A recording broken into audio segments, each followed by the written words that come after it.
আসসালামু আলাইকুম রহমতুল্লাহি ওবরকাতুহু। সম্মানিত দর্শক, এমন কিছু ঘটনা ঘটছে বাংলাদেশের ভিতরে এবং বাংলাদেশের বাইরে। বিষয়গুলো অত্যন্ত স্পর্শকাতর, কিন্তু এগুলো নিয়ে কথা বলা প্রতিটি নাগরিকের জন্য ফরজে আইন, এটা বলতে হবে। এবং আমরা যে যার অবস্থান থেকে যা জানি এবং যা বুঝি, এই জিনিসগুলো আমাদের অন্যান্য যে সকল ভাই আছেন, বোন আছেন, তাদেরকে বলতে হবে এবং জনমত গঠন করতে হবে। প্রথম কথা হলো যে বাংলাদেশ এই মুহূর্তে রাজনৈতিকভাবে, অর্থনৈতিকভাবে, সামরিকভাবে, কূটনৈতিকভাবে যে দুরবস্থার মধ্যে পড়েছে, বিশ্বাস করেন, ইতিহাসের একজন ছাত্র হিসেবে আমি সাক্ষ্য দিচ্ছি, এরকম সংকট গত 1000 বছর আগে কখনো হয়নি। আমাদের যে অর্থনৈতিক একটা ভিত্তি গড়ে উঠেছিল আওয়ামী লীগ জমানাতে, বিশেষ করে 2022-23 সন অবধি, সেটা রীতিমতো এখন আমাদের জন্য বুমেরাং হয়ে পড়েছে। এই মুহূর্তে প্রায়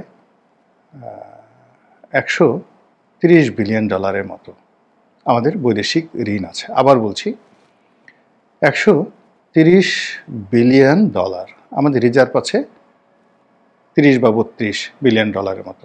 তাহলে আমাদের বিদেশি ঋণ আছে 130 বিলিয়ন ডলার বা 32 বিলিয়ন ডলার, মোরলেস এরকম। তো শেখ হাসিনা যে সময়টাতে এই দেশটা রেখে গিয়েছিলেন, গত 14 মাসে দেখা গেল গড়ে অলমোস্ট 18 থেকে 20 বিলিয়ন ডলার আমাদের এই ঋণ নতুন করে বেড়েছে। 2 নম্বর হলো যে আমাদের যে এক্সপোর্ট প্লাস আমাদের যে লোকাল কর্মসংস্থানের যে একটা চক্র আছে, অর্থনীতির চাকা আছে, এটা মারাত্মকভাবে ব্যাহত হয়েছে। এই মুহূর্তে যেটা আছে সেটা হলো সরকারের খাত হিসেবে কেবলমাত্র আমাদের জনগণের উপর যে সরকারের লেভিগুলো আছে, ট্যাক্সগুলো আছে, সেই ট্যাক্স কালেকশন করার হাতিয়ার আছে, কিন্তু আয় না থাকলে তো ট্যাক্স দিতে পারবেন না আপনি। ফলে ইনকাম ট্যাক্স, ভ্যাট, আমদানি শুল্ক, এগুলোর উপর সরকারকে নির্ভর করতে হচ্ছে। অন্যদিকে জনগণ তাদের যে দৈনন্দিন জীবনযাত্রা যে অবস্থার মধ্যে পৌঁছে গেছে, আপনি সব জায়গাতেই কান্নারোল পাবেন। ধনী, দরিদ্র, মধ্যবিত্ত, মানে প্রত্যেকটা মানুষ যন্ত্রণায়, সুতীব্র যন্ত্রণায় তারা যেভাবে কাতরাচ্ছে, এই কান্না, এই বেদনা, এই হাহাকারে জাতিকে কোথায় নিয়ে যায়, কোনো অনির্ধারিত গন্তব্যে নিয়ে যায় আমরা জানি না। এরপর যেটা হলো যে এই মুহূর্তে আমাদের রাজনৈতিক যারা শক্তি আছেন, বিশ্বাস করেন কোনো রাজনৈতিক শক্তির মধ্যে এই পুরো জাতিকে ঐক্যবদ্ধ করার মতো, জাতির মধ্যে একটা আশা সঞ্চার করার জন্য হ্যামিলনের বাঁশিওয়ালার মতো করে সবাইকে মোহাবিষ্ট করার মতো একজন সিঙ্গেল নেতা রাজনৈতিক অঙ্গনে নেই। বরং এই রাজনৈতিক অঙ্গনে এখন এত বিরক্তিকর লোকের আমদানি হয়েছে, এদের অনেককে দেখলে মেজাজ ঠিক রাখা যায় না। এরা যখন এসে বলে আমি আপনাদের নেতা, তখন আপনার মেজাজটা কেমন লাগে আপনি একবার একটু চিন্তা করুন। নেতাকে দেখলে তো নেতা বলবে না, তো দেখলেই মনে হবে সে নেতা। তো এরকম অনেক রাজনৈতিক অঙ্গনে যাদের নেতৃত্বের যোগ্যতা তো দূরের কথা, মানে আকার আকৃতি, চেহারা, সুরত, কথাবার্তা, শিক্ষা দীক্ষা, কর্মকাণ্ড, এমনভাবে এই রাজনৈতিক অঙ্গনে কিছু মানুষ, সাধারণ মানুষের মধ্যে বিরক্তি তৈরি করে ফেলেছে যে মানুষ ক্রমশ ধৈর্যহারা হয়ে পড়েছে। রাজনৈতিক অঙ্গন গেল, অর্থনৈতিক অঙ্গনের কথা, ব্যবসা বাণিজ্যের কথা আগে বললাম। এরপরে আমাদের যে কূটনৈতিক সমস্যা প্লাস নিরাপত্তাজনিত সমস্যা। তো নিরাপত্তাজনিত সমস্যায় ধরেন দেশের যে আইনশৃঙ্খলা রক্ষাকারী বাহিনীগুলো আছে, পুলিশ, আনসার, ভিডিপি, বিজিবি, তারপর একেবারে সর্বোচ্চ পর্যায়ে মিলিটারি, প্রত্যেকটা জায়গায় গত 14 মাসে এমন একটা অবস্থা তৈরি হয়েছে, বিশ্বাস করেন, আল্লাহ আমাদের এই দেশটা যে এখনও কীভাবে টিকে আছে, হয়তো 18 কোটি মানুষের মধ্যে বেশিরভাগ মানুষ নিরপরাধ। তারা নামাজ কালাম পড়ে, দোয়া দরুদ পড়ে, বা মন্দিরে যায়, গির্জাতে যায়, প্যাগোডাতে যায়। এই নিরীহ মানুষদের কারণে আমরা বেঁচে আছি। আদারওয়াইজ এটা মানে এখন যে দুর্বল শাসন ব্যবস্থা, সেই দুর্বল শাসন ব্যবস্থায় না মিলিটারি অ্যাডমিনিস্ট্রেশন, না পুলিশ অ্যাডমিনিস্ট্রেশন, না সিভিল অ্যাডমিনিস্ট্রেশন, না কোর্ট কাচারি, কোনোটা গণতন্ত্র, আধুনিক রাষ্ট্র, তাদের যে একেবারে সর্বনিম্ন মান রয়েছে, সেই মানদণ্ডের পর্যায়ে নেই। ফলে এখান থেকে একটা হাহাকার তৈরি হয়ে গেছে।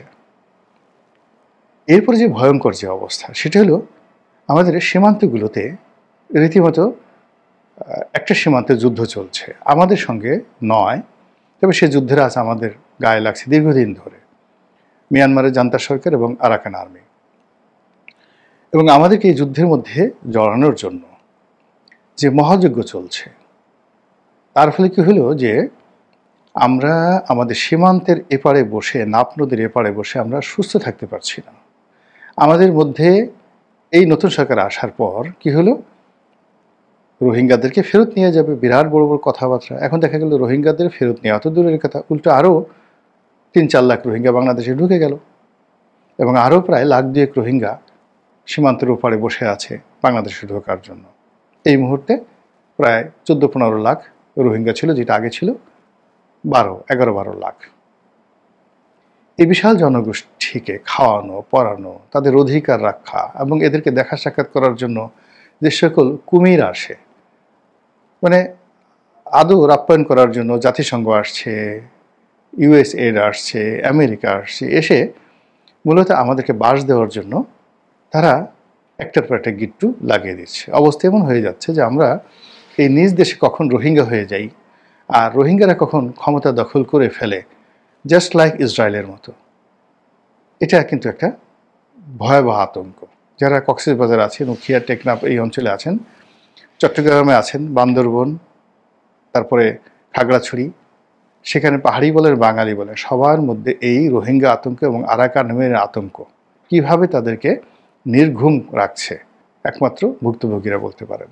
অন্যদিকে ভারত যেভাবে শূন্য সমাবেশ করছে সীমান্তে, এবং ভারতীয় পত্র পত্রিকা যেভাবে বাংলাদেশ বিরোধী যাকে বলা হয় প্রচার চালাচ্ছে, প্রোপাগান্ডা চালাচ্ছে, যেভাবে যুদ্ধের দামামা বাজছে, তাতে করে ভারত এবং পাকিস্তান সীমান্তে যে উত্তেজনা চলছে সেই প্রথম দিন থেকে এখন পর্যন্ত, এবং যে কয়টি যুদ্ধ হয়েছে, ঠিক ওইরকম একটা পরিস্থিতি এখন আমাদের বেশ কয়েকটি সীমান্তে, আসাম সীমান্তে, ত্রিপুরা সীমান্তে, এরপর শিলিগুড়ি করিডর যে জায়গাটাতে রয়েছে সেই জায়গাগুলোতে, অর্থাৎ কুড়িগ্রাম, নীলফামারী, দিনাজপুর, রংপুর, এই পুরো বেল্টার মধ্যে মানুষকে, মানে মানুষের মধ্যে যাদের মধ্যে ন্যূনতম জাতীয়তা বোধ আছে এবং দেশপ্রেম রয়েছে, তারা সীমান্তের অপর প্রান্তে স্পষ্টতভাবেই ভারতের যে রণদামামা, সেই রণদামামা দেখতে পাচ্ছেন।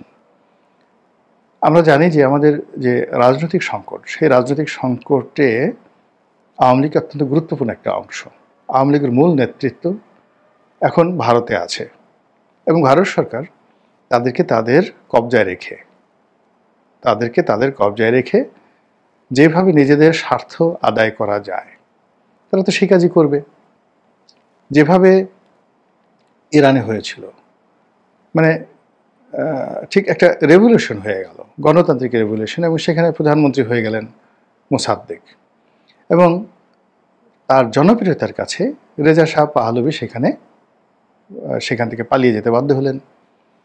আমেরিকা ধীরে সুস্থে সময় নিয়ে আবার কাউন্টার বিপ্লব ঘটালো এবং মোসাদ্দেককে আউট করে সেখানে রেজা শাহ পাহলভিকে আবার সেখানে বসালো।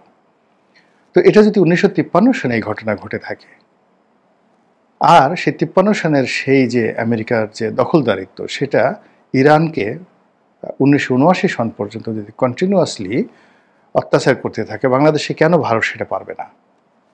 কেন ভারত সেটা করবে না? আর আমরা কি ইরানের যে জাতিগোষ্ঠী, তাদের সে শক্তিশালী হয়ে পড়লাম? কাজেই এরকম একটা যাকে বলে পরিস্থিতি, প্রেক্ষাপট টকবগিয়ে ফুটছে, আর আমরা তখন মনের আনন্দে দোতারা বাজাচ্ছি, বাঁশি বাজাচ্ছি, আর গতানুগতিক কথাবার্তা বলছি, কাজকর্ম চালিয়ে যাচ্ছি।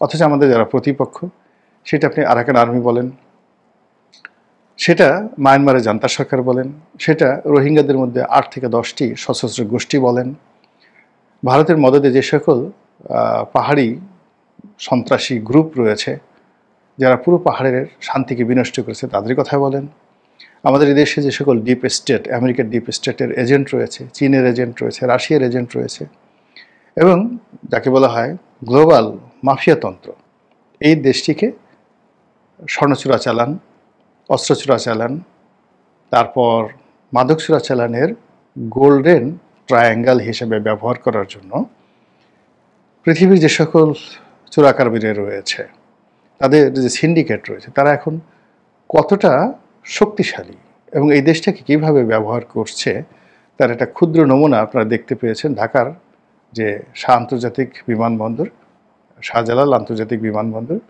এখানের কার্গো ভিলেজে একদিকে আগুন লাগছে আর অন্যদিকে এই কার্গো ভিলেজের মধ্যে সবচেয়ে সুরক্ষিত যে অস্ত্র ভাণ্ডার, যেখানে আগ্নেয়াস্ত্রগুলো রাখা হয় আমদানিকৃত। এখন এই আগ্নেয়াস্ত্র পাবলিকের না মিলিটারির না নৌবাহিনীর নাকি অন্য কোনো পুলিশ বাহিনীর সেই তথ্য জানার অধিকার আমাদের নেই, কিন্তু আমরা যেটা জেনেছি এখান থেকে অস্ত্র লুট হয়ে গেছে।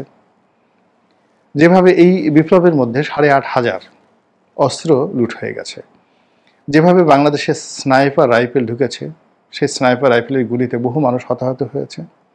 আবার এখন সেই রাইফেলগুলো খুঁজে পাওয়া যাচ্ছে না, কারা এগুলো কোথায় নিয়েছে। এই যে অস্থিরতা চলছে, এই যে ঘটনাগুলো ঘটছে, এটার পরিণতি কি হতে পারে? আপনি চিন্তা করুন যে অতীতে সেই একদিকে পলাশির যুদ্ধের কথা চিন্তা করেন, যে আপনি বাংলার মসজিদে নবাব সিরাজউদ্দৌলা বসে আছে, অন্যদিকে রবার্ট ক্লাইভ শূন্য নিয়ে বসে আছে। তো একদিকে সীমান্তে যদি এরকম যুদ্ধ থাকে বা শূন্য এসে বসে থাকে, তখন যারা রাষ্ট্র পরিচালনা করেছিলেন তাদের কি ঘুম ছিল? আর এখন আমরা কি করে ঘুমাই বলেন তো? দেশের ভিতর অস্ত্রের ঝঞ্ঝানা নেই, প্রকাশ্য দিবালোকে গোলাগুলি হচ্ছে, সীমান্তের ওপারে 5 থেকে 6টি পয়েন্টে, অর্থাৎ আমাদের যে খুলনা যশোর যে বেল্টগুলো রয়েছে, এই বেল্ট, তার বাইরে কুষ্টিয়ার এই বেল্ট, চাঁপাইনবাবগঞ্জের যে বেল্ট, এরপরে সিলেটের বেল্ট, অর্থাৎ ভারতের সাথে যেই জায়গাতে সীমান্ত রয়েছে, যে সীমান্তে যাকে বলা হয় ভারত বেড়া নির্মাণ করেনি এখনো, তার ওপারে ভারতের যে ক্যান্টনমেন্টগুলো রয়েছে, সেই ক্যান্টনমেন্টে যে অস্ত্রের দামামা, দূরপাল্লার ক্ষেপণাস্ত্র, মাঝারি পাল্লার ক্ষেপণাস্ত্র, বিমান প্রতিরক্ষা ব্যবস্থা থেকে শুরু করে অন্য যে সকল সৈন্যের এবং শক্তির গোলাবারুদের সমাবেশ করা হয়েছে, সেটা নিয়ে আলোচনা কি আপনি করবেন না? জনমত কি আপনি গঠন করবেন না? আমরা সেগুলো না করে আমরা আগে কি যাকে বলা হয় গণভোট হবে না জাতীয় নির্বাচন হবে? আগে কি মানে সংস্কার হবে না বিচার হবে? এই বিষয়গুলো নিয়ে যখন আলোচনা হয়, বড় বড় রাজনীতিবিদরা যখন এগুলো নিয়ে বিবাদ বিসংবাদ করে, খুব কান্না করতে ইচ্ছা করে, চিৎকার করে কান্না করতে ইচ্ছা করে। আপনাকে সাপে কেটেছে, আপনার শরীর থেকে বিষ নামাতে হবে, তা না করে আপনি যাকে সাপে কাটা হয়েছে তাকে আদর করে চুম্বন দিচ্ছেন, কপালে টিপ পরাচ্ছেন, যেন